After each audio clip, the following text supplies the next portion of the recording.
حضور غوث پاک رضی اللہ تعالیٰ عنہ کے پاس ایک انسان آ گیا، کہنے لگا حضور مجھے مرید کر لیجئے۔ حضور غوث پاک نے فرمایا ٹھیک ہے مرید کر لیتا ہوں۔ ہاتھ بڑھایا تو اس انسان نے بھی ہاتھ بڑھایا، لیکن پھر ہاتھ کھینچ لیا۔ حضور غوث پاک فرمانے لگے ہاتھ کیوں کھینچ لیا؟ کہنے لگا حضور میری 2 شرطیں ہیں۔ حضور غوث پاک فرماتے ہیں کیا تیری 2 شرطیں بتا؟ تو کہتا ہے حضور سب سے پہلی شرط تو یہ ہے کہ میں چور ہوں، میری چوری نہیں چھوٹ سکتی، میں تو چوری کرتا رہوں گا۔ حضور غوث پاک فرمانے لگے دوسری شرط کیا ہے؟ کہنے لگا حضور دوسری شرط یہ ہے کہ میں نماز نہیں پڑھتا ہوں اور مرید ہونے کے بعد بھی نماز نہیں پڑھ پاؤں گا۔ حضور غوث پاک کو جلال آ گیا، کہا میں تجھے مرید نہیں کروں گا، کہا جب چلا جا یہاں سے۔ کہنے لگا حضور آپ کو آپ کے پیر کا واسطہ۔ حضور غوث پاک کو جلال کا نہیں کروں گا مرید، 1,00,000 لوگوں کو واسطہ دے دیا۔ حضور غوث پاک نے فرمایا نہیں تجھے مرید نہیں کرنا، نماز چھوڑے گا، چور ہے تو چوری کرے گا۔ حضور غوث پاک نے کہا نہیں کرنا مرید۔ اس نے کہا حضور آپ کو آپ کی ماں کا واسطہ۔ جب ماں کا نام سنا ہونا حضور غوث پاک نے تو فرمانے لگے ٹھیک ہے میں تجھے مرید کرتا ہوں، لیکن تیری 2 شرطیں نہیں مان رہا ہوں اور اپنی 1 شرط تجھ سے منوا رہا ہوں، میری بھی 1 شرط ہے۔ وہ کہنے لگا حضور آپ کی جو شرطیں ہیں میں ماننے کے لیے تیار ہوں۔ کہا ٹھیک ہے میری جو شرط ہے وہ یہ ہے اذان کا ٹائم ہو جائے تو جہاں پر اذان کا ٹائم ہو جائے وہیں پر کھڑے ہو کر اذان پڑھ دینا۔ کہا حضور یہ تو بہت چھوٹی بات ہے، مجھے منظور ہے۔ کمپرومائز ہو گیا، بات منظور کر لی۔ کہا ٹھیک ہے۔ حضور غوث پاک نے مرید فرما لیا، مرید کر لیا۔ اب یہ جاتا اپنے گھر میں، 4-5 دن گزر گئے، بیوی ایک دن ناراض ہو گئی، کہنے لگی کیا عجیب بات ہے، اذان پڑھتے ہو سو جاتے ہو، 4 دن گزر گئے اذان پڑھ کے سو جاتے ہو، نماز بھی نہیں پڑھتے ہو۔ کہنے لگا تم اس معاملے میں مت پڑھو، یہ ہماری اور ہمارے پیر کی بات ہے۔ کہا چلو ٹھیک ہے کوئی بات نہیں ہے، پر کچھ کام دھندا تو کر لو، 4 دن سے بیٹھے ہوئے ہو، کوئی کام دھندا ہو تو کرو۔ کہا اچھا چلو جو تمہارا کام تھا چوری کا، چوری ہی کر لاؤ، 4-5 دن ہو گئے تم نے چوری نہیں کی، چوری ہی کر لاؤ۔ بیوی سے کہنے لگا اے میری شریک حیات چوری جاؤں کس ٹائم کرنے؟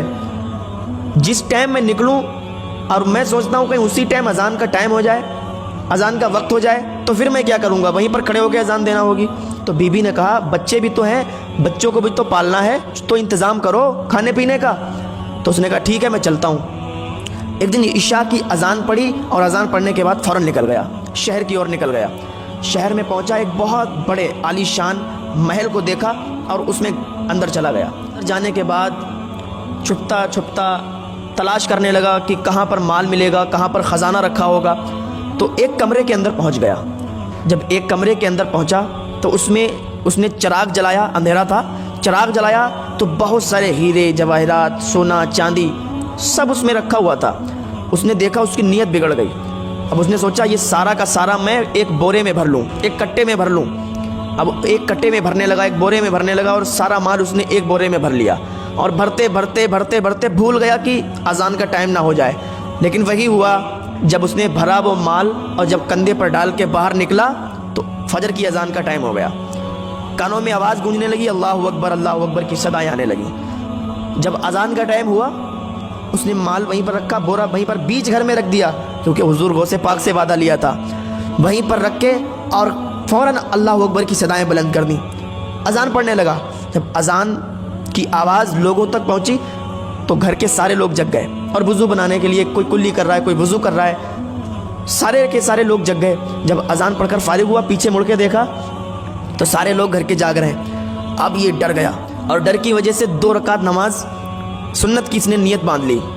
اس نے سوچا 2 رکعت نماز سنت پڑھوں گا، سنت پڑھنے کے بعد دیکھوں گا کہ گھر کے جو لوگ جگے ہوئے ہیں یہ وضو بنا کر اپنے اپنے کمروں میں چلے جائیں گے۔ 2 رکعت نماز سنت کی اس نے نیت باندھی، نماز پڑھنے لگا۔ جیسے ہی سلام پھیرا فارغ ہوا کیا دیکھتا ہے پیچھے پوری صف لگی ہوئی ہے، پوری صف لگی۔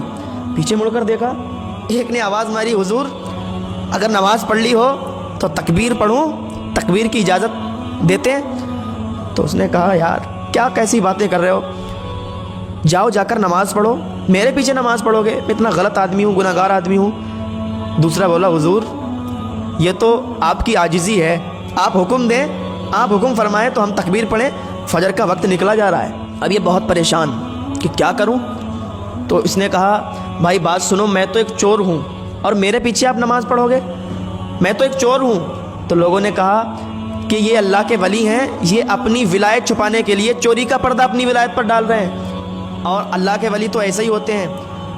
کہا اگر یقین نہیں ہوتا ہے تو دیکھ لو یہ جو بیچوں بیچ گھر میں یہ جو بورا رکھا ہے اس میں آپ کے گھر کا مال ہے۔ جب لوگوں نے دیکھا تو کہا بات تو صحیح ہے، لیکن آپ تو اللہ کے ولی ہو نا، اپنی ولایت پر چوری کا پردہ ڈال رہے ہو۔ تو اس نے کہا ٹھیک ہے تکبیر پڑھو۔ تکبیر پڑھی گئی، 2 رکعت نماز فرض کی نیت باندھ لی۔ ادھر حضور غوث پاک رضی اللہ تعالیٰ عنہ اپنے کمرے میں اپنے حجرے میں بیٹھ کر مسکرا رہے ہیں۔ مرید نے پوچھا کہ یا غوث پاک آپ مسکرا کیوں رہے ہو؟ تو کہا آج پھنس گیا۔ کہا اس نے 2 شرطیں لی تھی مجھ سے لیکن میں نے قبول نہیں کی، میری ایک شرط مان کر پھنس گیا۔ کہا اچھا کہاں پھنس گیا؟ کہا نکلے گا نہیں؟ کہا نکلے گا لیکن تھوڑا وقت لگے گا۔ کہا اچھا۔